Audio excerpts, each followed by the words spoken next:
Chegamos ao fim do Fictober e nesse vídeo eu quero mostrar para vocês o que foi que eu li nessa última semana do projeto. Já, depois da vinheta.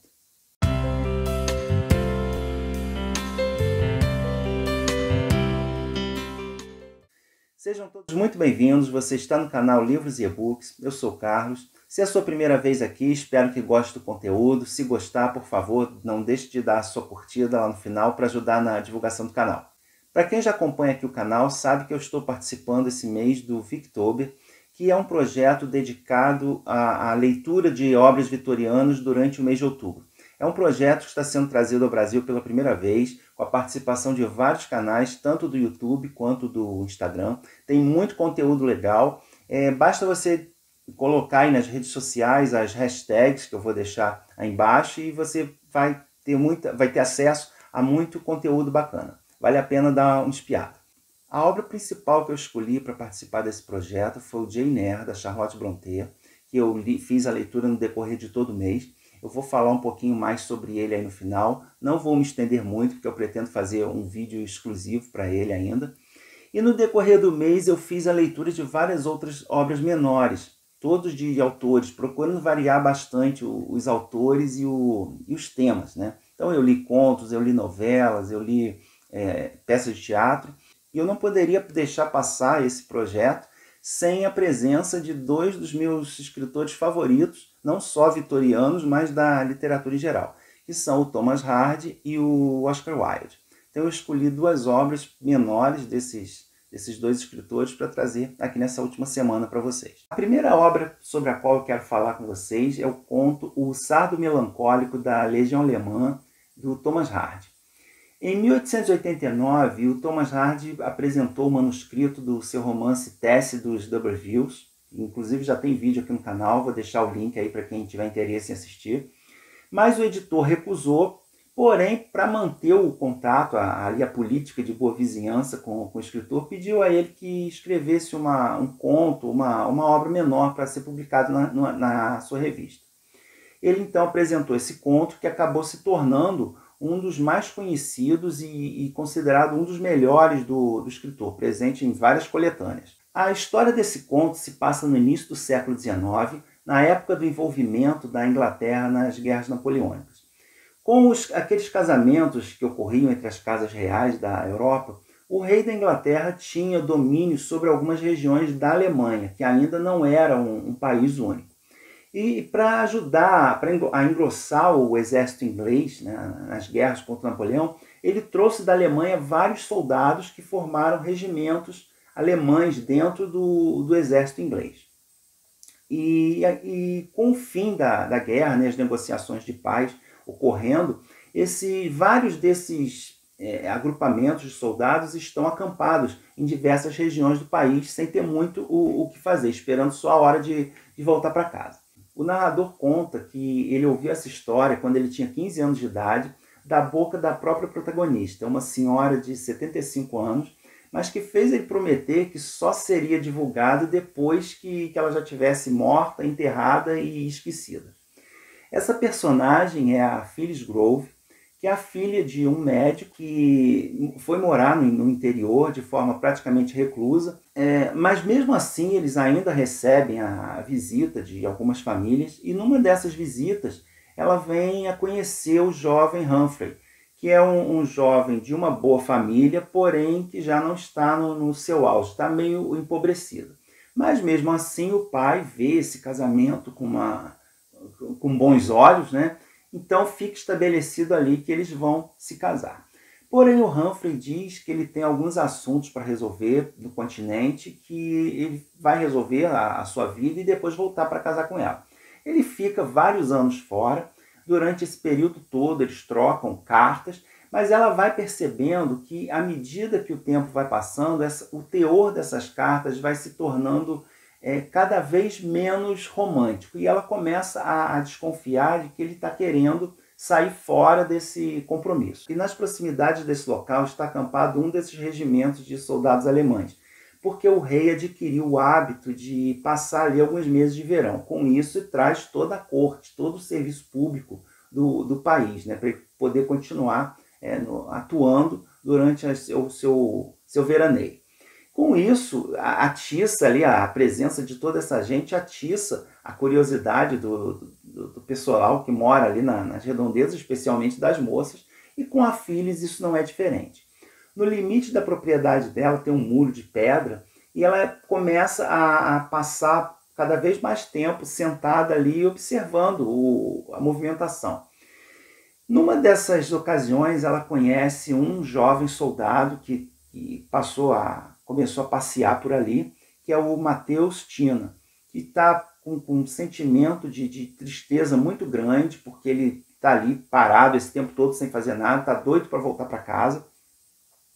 E aos poucos eles começam a conversar, um relacionamento começa a se desenvolver ali entre os dois, e ela, já com essa ideia de que o noivo está querendo desistir do casamento, começa a se interessar cada vez mais pelo Matheus. Isso não é bem visto pelo pai dela, óbvio, o que leva os dois a bolarem um plano de fugirem juntos para a Alemanha e lá começarem uma vida nova.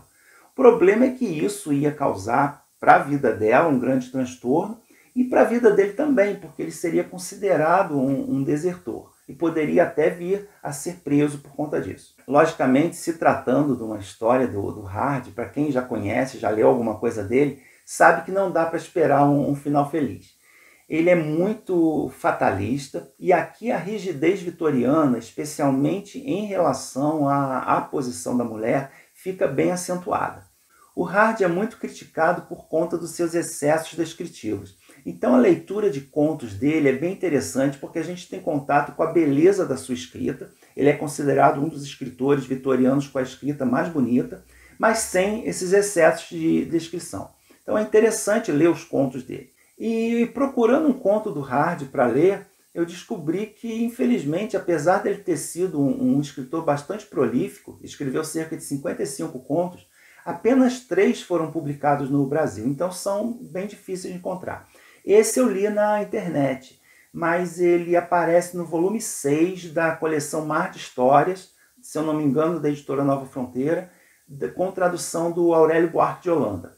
E isso acontece porque o Hard ele não era um escritor muito... O estilo fatalista dele não era muito de agrado dos franceses nessa época.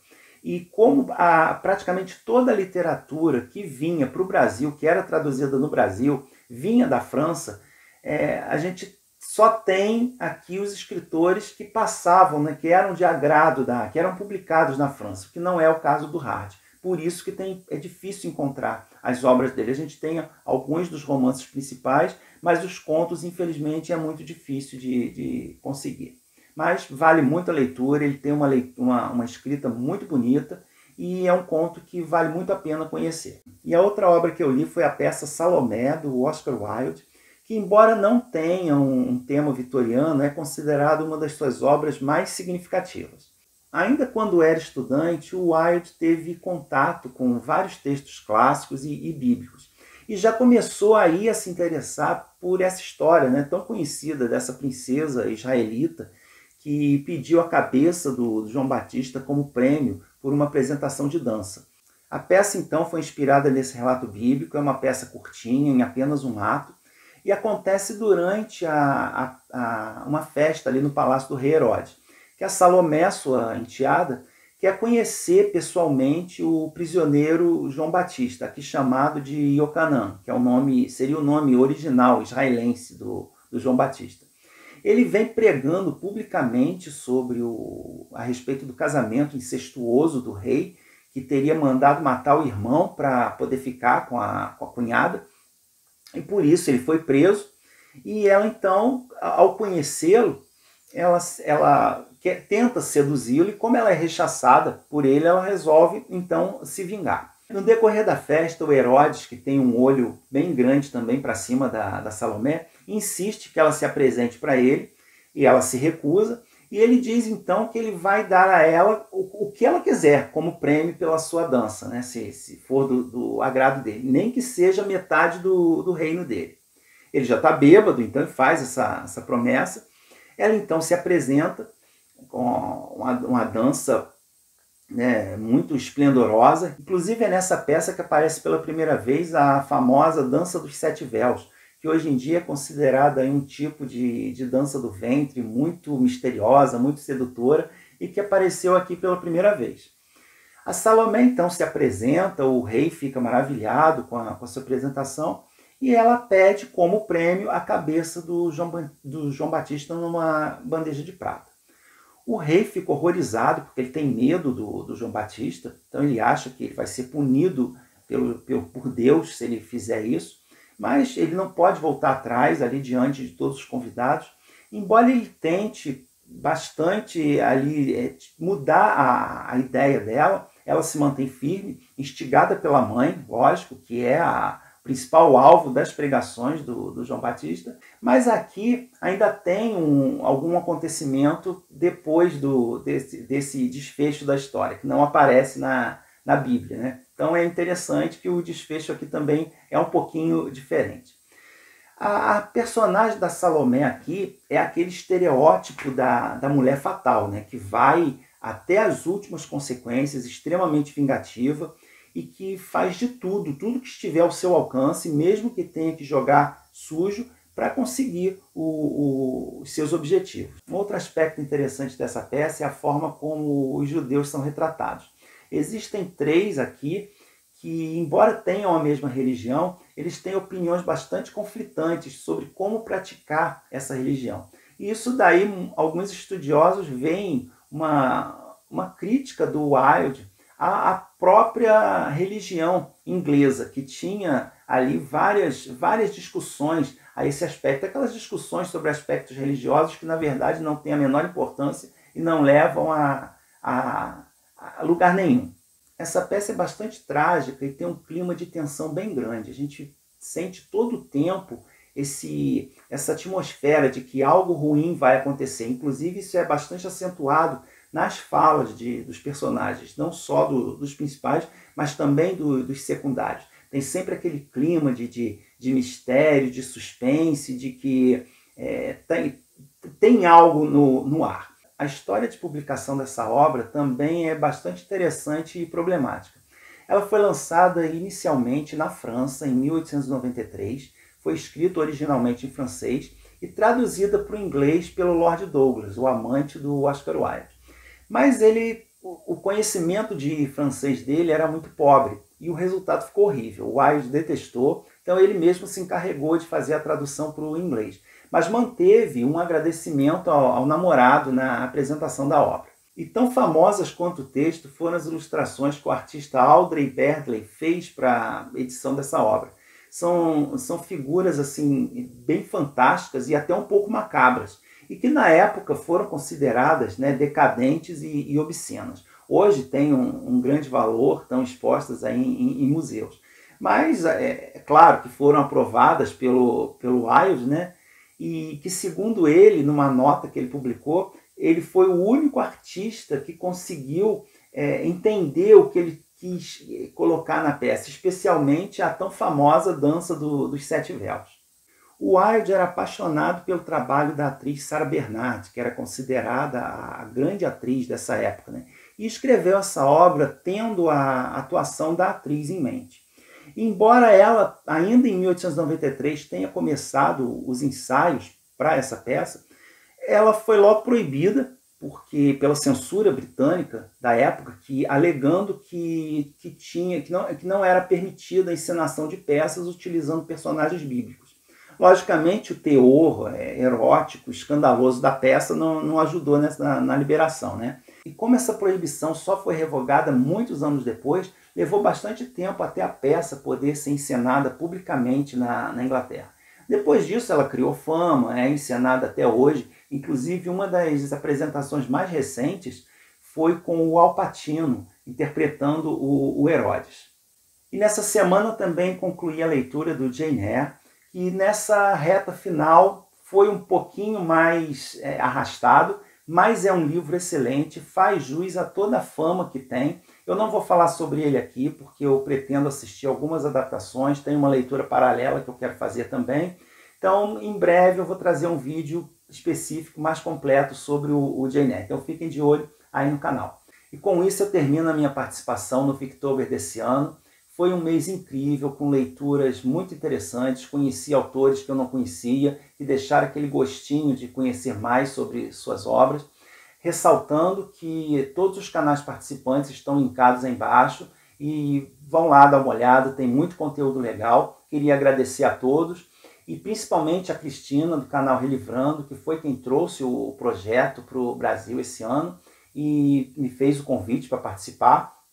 E com certeza vai ter continuidade aí nos próximos anos, tá bom? Um grande abraço a todos, espero que tenham gostado do vídeo, não deixem de deixar sua curtida aí, se inscrever no canal se estiver chegando agora, e a gente se vê no próximo vídeo.